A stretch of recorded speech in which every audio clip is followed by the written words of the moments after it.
भविष्य पुराण के अंतिम अध्यायों में कहा गया है कि कलयुग वह समय है जिसमें हम वर्तमान में जी रहे हैं। इस समय को स्पष्ट रूप से बुराई के युग के रूप में वर्णित किया गया है, जब लोग केवल पीड़ित होने के लिए पैदा होते हैं। कलयुग अंधकार, पीड़ा, दुख, संघर्षों का युग है।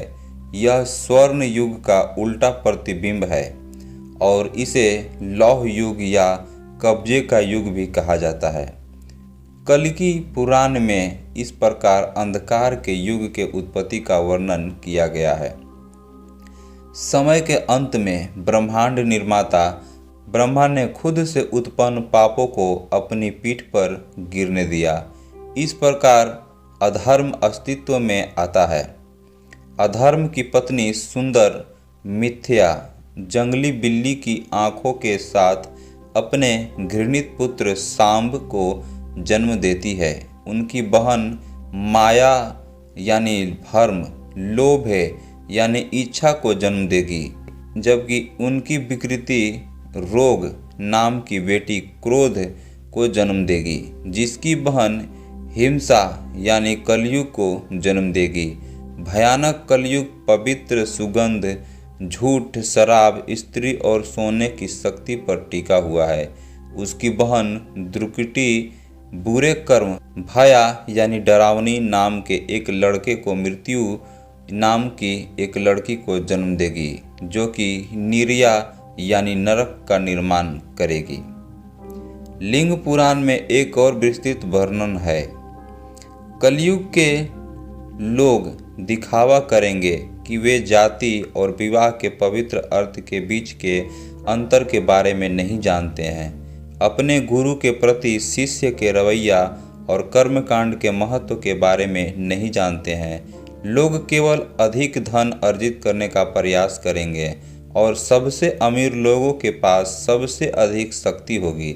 जीवन एक रूप हो जाएगा। भर्म और बेईमानी हर चीज में राज करेगी। लिंगों के बीच एकमात्र संबंध आनंद होगा। सफलता प्राप्त करने का एकमात्र तरीका प्रतिस्पर्धा और झूठ होगा। उसी कल्कि पुराण के अनुसार पृथ्वी माता के नेतृत्व में उदास और दुखी देवता ब्रह्मा के निवास के लिए रवाना होंगे। अपनी बारी में ब्रह्मा विष्णु से अपील करेंगे और विष्णु पृथ्वी पर उतरने का वादा करेंगे। धर्म को पुनर्स्थापित करने और कलयुग को नष्ट करने के लिए विष्णु एक अवतार के रूप में संभाला शहर में प्रकट होंगे। कलयुग युग के और भी अभिलेख हैं जो वर्तमान के सामान्य तस्वीर के पूरक हैं। विशेष रूप से विष्णु पुराण पृथ्वी पर अस्थायी सम्राट होंगे। झगड़ालू और क्रूर राजा, झूठ और बुराई का पालन करने वाले वे महिलाओं और बच्चों को मार डालेंगे। वे अपनी संपत्ति से प्रजा को वंचित करेंगे। उनका जीवन छोटा होगा और लालची इच्छाएं होंगी। अलग अलग देशों के लोग उनके साथ जुड़ेंगे। दौलत कम हो जाएगी जब तक कि पूरी दुनिया नाश न हो जाए। संपत्ति ही पैमाना होगी। दौलत पूजा का कारण होगी। काम वासना ही लिंगों का मिलन होगा। झूठ ही जरिया होगा। अदालतों में सफलता का महिलाएं वासना की वस्तु बन जाएगी। एक अमीर व्यक्ति को शुद्ध माना जाएगा। शानदार कपड़े गरिमा का संकेत होंगे। इस प्रकार कलयुग में अस्थायी पतन होगा और फिर पर कल्कि अवतार होगा। कल्कि अवतार का अंत वह पृथ्वी पर न्याय बहाल करेगा। जब सूर्य, चंद्रमा, तिस्य और बृहस्पति एक साथ आएंगे तो श्वेत सत्य युग वापस आ जाएंगे। 5000 साल पहले ऋषि वेद व्यास बद्रीनाथ में सरस्वती नदी के तट पर बैठे थे और उन्होंने अपने ध्यान में देखा कि कैसे कलयुग के युगों में जो अभी शुरू हुआ है, लोग आध्यात्मिक ज्ञान को और नीचे गिरा देंगे और भूल जाएंगे। उसने पहले ही देख लिया था कि मानव जीवन की अवधि कम हो जाएगी। बाइबल यह भी कहती है कि परमेश्वर ने लोगों के जीवन को छोटा कर दिया है और लोग अधिक से अधिक लालची, कामुक और दुखी हो जाएंगे। वैदिक ज्ञान पृथ्वी के चेहरे से गायब हो जाएगा और विस्मरण के लिए समर्पित हो जाएगा। पद्म पुराण 7, 26, 15 और 17 में उल्लेख है कि कलयुग पाप का घर है।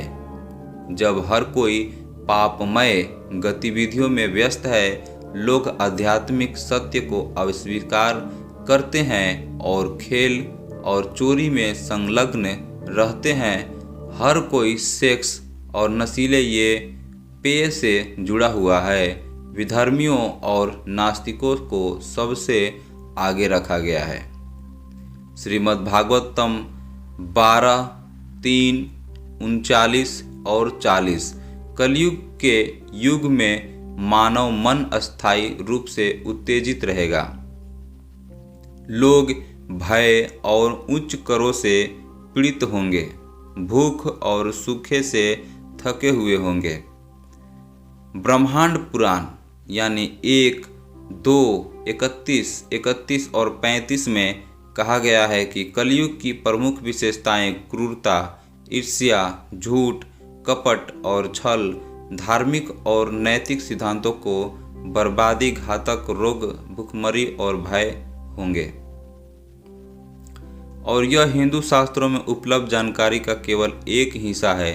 कलयुग के अंत और सभी धर्मों को वर्णित निर्णय से दिन के लिए और इसी तरह के वार्ता आज तक कम नहीं होती है। भविष्य पुराण सहित वेद स्पष्ट समझ प्रदान करते हैं। कलयुग का अंत और दुनिया का अंत अपरिहार्य। इसके अलावा हिंदू शास्त्रों में वास्तव में उद्धारकर्ता, दिलासा देने वाले आगमन के बारे में शब्द हैं जिन्हें कल्कि अवतार का कहा जाता है। दोस्तों, ये था कलयुग का स्पष्ट जानकारी जो कि आज के इस वीडियो में आप समझ पाए। और ना समझे तो प्लीज़, क्या नहीं समझे तो आप हमारे वीडियो के कमेंट में अपनी राय ज़रूर दें। वीडियो पसंद आ गया हो तो एक लाइक कर दें, चैनल को सब्सक्राइब कर दें और फिर से मिलते हैं नए जानकारी के साथ नए वीडियो में। धन्यवाद।